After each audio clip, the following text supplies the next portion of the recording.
Bachelors ಹೊರಗಡೆ ಹೋಗಿ ತಿಂದು ಆರೋಗ್ಯನ ಕೆಡಿಸ್ಕೊಳಕ್ ಬದಲು ನಿಮ್ಮ ಪ್ರೀತಿಯ ಪ್ರಭು ಶೆಟ್ಟಿ ಫುಡ್ ಚಾನೆಲ್ನ ನೋಡಿ ಕಲ್ತ್ಕೊಳ್ಳಿ, ತಿನ್ಕೊಳ್ಳಿ, ಮಾಡ್ಕೊಳ್ಳಿ.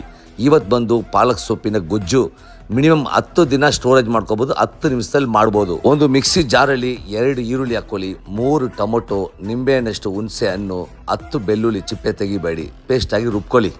ಬಿಸಿ ಕಾಯುವ ಬಾಣಲಿಯಲ್ಲಿ 4 ಸ್ಪೂನ್ ಎಣ್ಣೆ ಬಿಡ್ತಾರೆ. 1 ಸ್ಪೂನ್ ಸಾಸಿವೆ, 2 ಸ್ಪೂನ್ ಉದ್ದಿನಬೇಳೆ, 1 ಸ್ಪೂನ್ ಜೀರಿಗೆ, ಸ್ವಲ್ಪ ಒಣಗಿರೋ ಮೆಣಸಿನ್ಕಾಯಿ, ಸ್ವಲ್ಪ ಇಂಗು, 2 ಸ್ಪೂನ್ ಖಾರದ ಪುಡಿ, 1 ಸ್ಪೂನ್ ಧನಿಯಾ, 1 ಸ್ಪೂನ್ ಅರಿಶಿನ ಅಷ್ಟು ಎಣ್ಣೆಯಲ್ಲಿ ಚೆನ್ನಾಗಿ ಫ್ರೈ ಮಾಡಿ ರುಬ್ಬಿರುವಂಥ ಪೇಸ್ಟ್ ಹಾಕಿ ನೀವು ಹಾಕಿರುವಂಥ ಎಣ್ಣೆ ಪೂರ್ತಿ ಮೇಲಕ್ಕೆ ಬರಲಿ.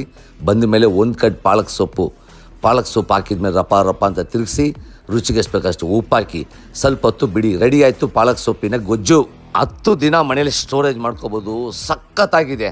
ಸ್ಟವ್ ಮುಂದೆ ನಿಂತಿರೋವಾಗ ಲಬ್ಬಿಂದ ಕುಕ್ ಮಾಡಿ ಸುಮಾರಾಗಿರೋ ಅಡುಗೆನ ಸೂಪರಾಗಿರುತ್ತೆ. ಮಜಾ ಮಾಡ್ಕೊಳ್ಳಿ ಸ್ನೇಹಿತರೆ.